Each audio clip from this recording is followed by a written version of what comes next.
Oui, bonjour.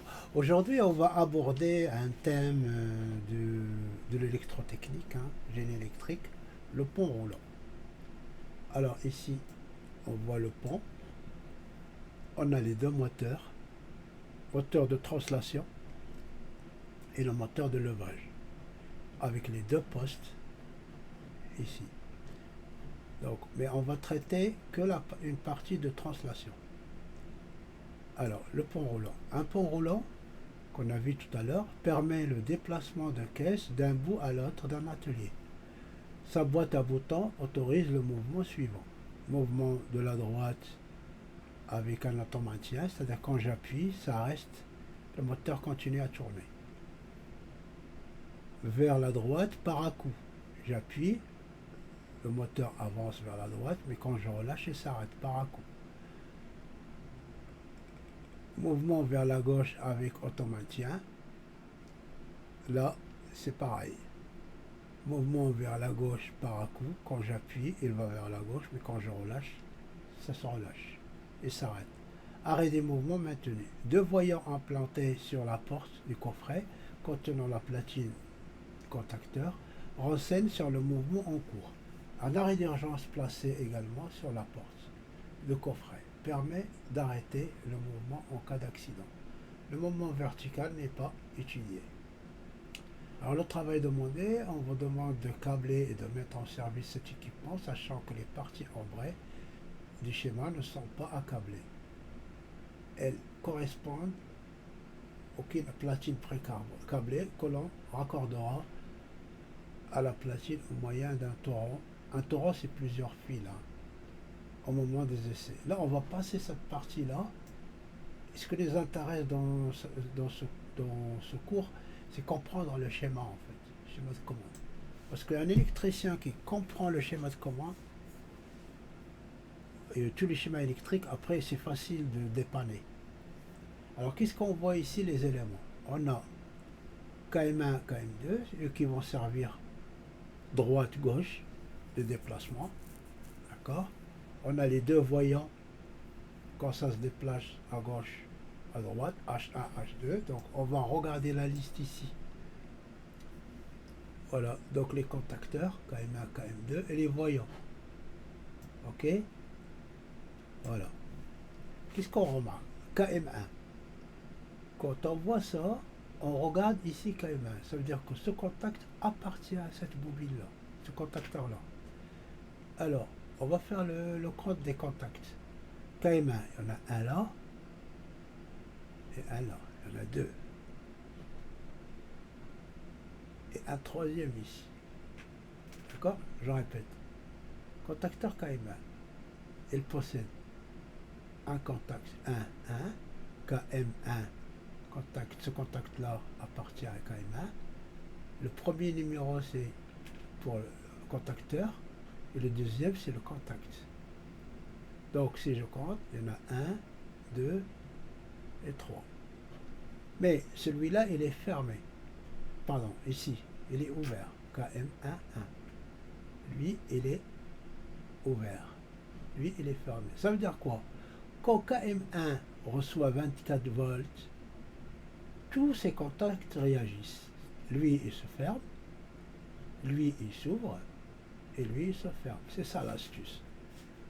Quand KM1 est alimenté, ces contacts changent de position. Là, ouvert devient fermé. Là, fermé devient ouvert. Ouvert devient fermé. On reprend. Entre la borne X1 et X2, on a 24 volts. Donc, je ferme le sectionneur. J'ai 24 ici. Traverse le fusible, relais thermique, arrêt d'urgence, arrêt normal. On voit la différence. Arrêt d'urgence, c'est avec une boule comme ça. Arrêt simple, c'est un bouton poussoir. Ça s'appelle la chaîne de sécurité. Mais arrivé là, on a un nœud. D'ailleurs, la loi des nœuds, on peut l'appliquer un peu ici. On a le courant, il peut aller là pour alimenter cette partie. Et il peut aller là pour alimenter cette partie. Donc ça, c'est un nœud. Ok? Mais là, c'est des parallèles.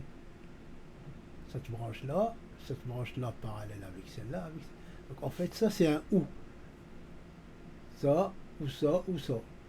D'accord? Allez, on reprend. Je ferme ici, j'ai 24 qui arrive là. Si j'appuie sur S5, le courant va circuler comme ça. Elle arrive là. Ça c'est fermé. Le courant, on choisit le chemin le plus court en fait. Là c'est fermé, là c'est fermé. KM1 enclenché. Donc le moteur va dans un sens. Ok? Voilà. Mais sauf que quand je relâche, le moteur s'arrête. C'est pour ça qu'on dit par à coup. Je ferme, je viens chercher le 24, puisque ça c'est fermé, hein. Avec le section c'est fermé. Fusible passant, F3 relais thermique fermé, arrêt d'urgence fermé, arrêt normal fermé. Donc j'appuie ici, je viens chercher le 24 qui est là, je viens le chercher, ça c'est fermé jusque là. Ça c'est fermé, puisque j'ai pas touché à KM2. Donc KM1 est alimenté. Qu'est-ce qu'il fait? Tous les contacts de KM1 se ferment. Celui-là, elle va se fermer, mais sauf que quand je relâche, elle se relâche. Donc c'est par à coup. 1 alimenté, je relâche, n'est plus alimenté. C'est ça par à coup pour KM1. Si maintenant j'appuie sur S3, on voit il y a des pointillés. Quand j'appuie là, j'ouvre ici et je ferme ici. Donc je ramène le 24 ici. D'accord? Je ramène le 24. Hop. Et quand je ramène le 24, KM11 se ferme. Sauf que entre deux, j'ai relâché, donc lui il se ferme, le courant continue. C'est ça l'auto-alimentation. Je répète, S5, j'appuie, je ramène le courant par là, j'alimente, c'est bon. Quand je relâche, il s'arrête. C'est pour ça qu'on dit par à coup. Ici, auto-maintien, c'est quoi? Je ferme ici, je ramène le courant là, le contacteur alimenté, il ferme ce contact-là, celui-là aussi il se ferme, et celui-là il s'ouvre. Donc, j'appuie là, ça c'est ouvert, le courant arrive, KM1, qu'est-ce qu'il fait?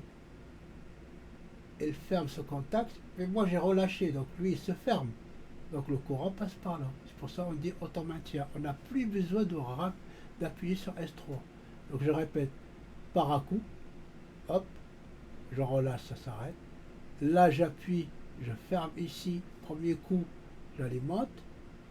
Lui il est fermé. Deuxième coup, lui il est fermé, lui il se ferme par relâchement.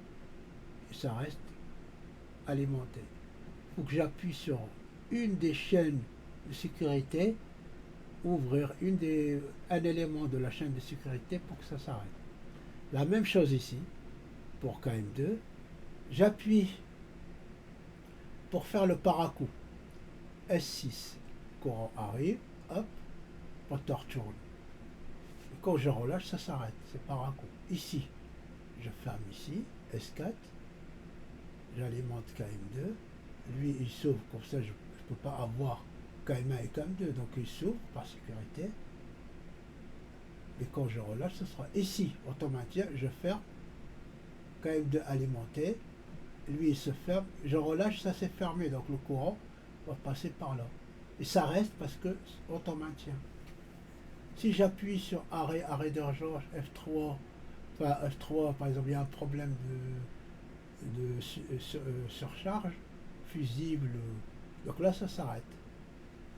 Et on voit ici que KM13 H1 s'allume. Quand j'appuie sur S3, KM1 s'enclenche, il va fermer ici H1. Donc H1 correspond à KM1, H2 correspond à KM2. Voilà. Ça c'était la commande, et ça c'est la puissance. Comment ça fonctionne? Alors la puissance, c'est 400 volts. Donc ici le sectionneur, Q1, là on a 400 volts, entre chaque borne, 400, 400, 400.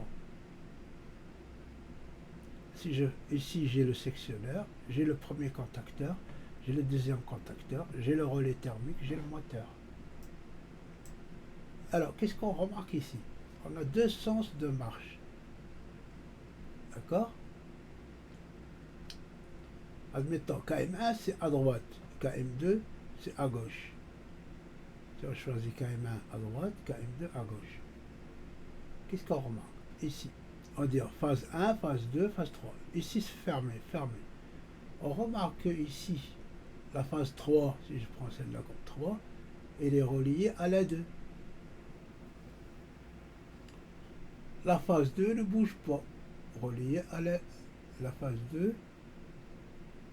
Et là, pardon, la phase 2, elle est reliée à la 3.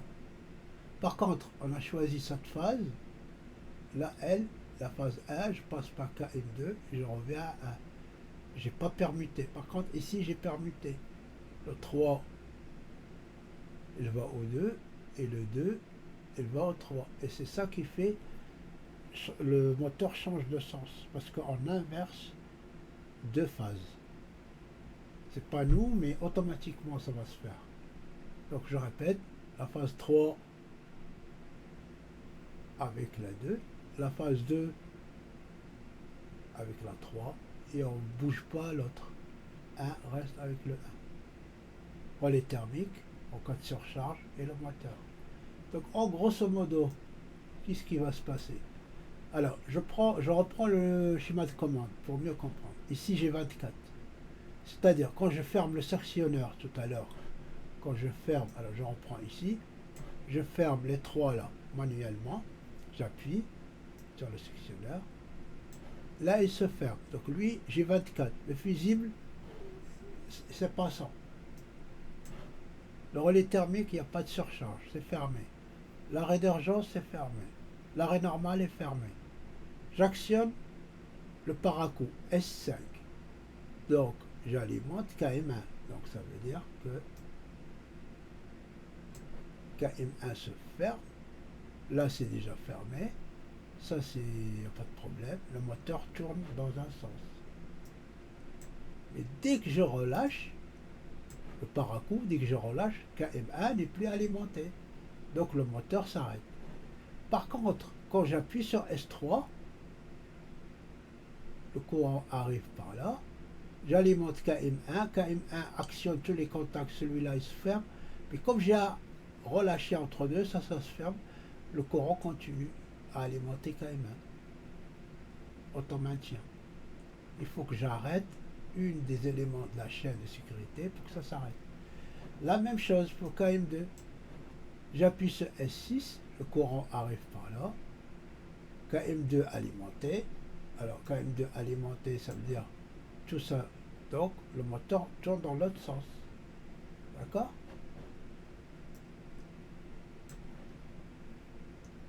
Ici, par un coup, j'appuie, ça tourne, je relâche, ça s'arrête. Ici, par contre, quand j'appuie là, courant arrive là, KM2 s'enclenche, ça c'est fermé, je relâche, ça c'est fermé, le courant continue à alimenter. Par conséquent, à chaque fois qu'un contacteur, le moteur tourne dans un sens, par exemple, quand KM1 à droite, là, ça se ferme pour voir sur l'armoire que H1, on part à droite. D'accord? Quand j'appuie sur S2 pour la gauche, KM2, lui il se ferme et on a le voyant H2 pour l'autre sens. Là c'est la puissance et l'autre c'est la commande. Voilà. Ce qu'on remarque aussi c'est que la puissance ici, on a un élément sectionneur, deux contacteurs, un relais thermique et le moteur. Ok? Voilà.